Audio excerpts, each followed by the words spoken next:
Hello सांग मैंने नमस्ते भलरे था समस्ते। आज ये अँला जूसटा घरे मुझे तैयारी करछि कौन कौन तार प्रिपेरेसन आसतु जीवा देखा। जदि आपको यह भल लगे लाइक करेंगे, सब्सक्राइब करेंगे, फॉलो करेंगे। Thank you. जय जगन्नाथ।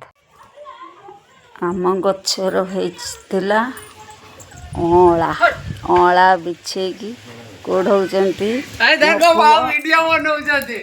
बाड़ी अँला अँला बिछा होमर को जूस करा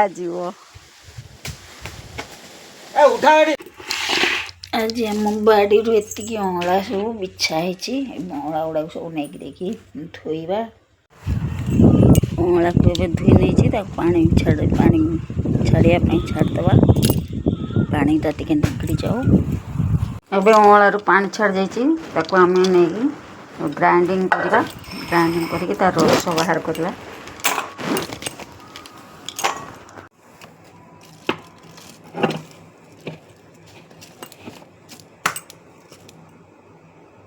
ग्राइंडिंग होगला एमती ग्राइंडिंग करके गोटे नहीं गामछा कणा टिके अधिका अच्छे गामछा नहीं गामछा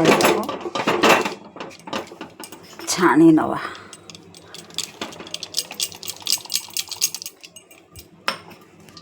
ग्राइंडिंग करके चिपुड़ी नवा तार रस सब एमती काढ़ी नवा।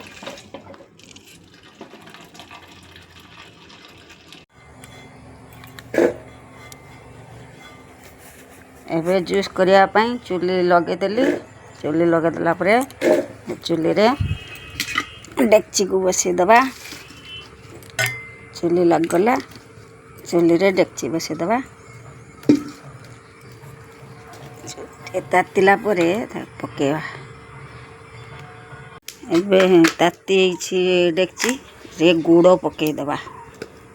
पाखापाखि 400 ग्राम गुड़ अच्छी 400-500 अच्छी गुड़ ताको पकईदबा डेक्ची रे।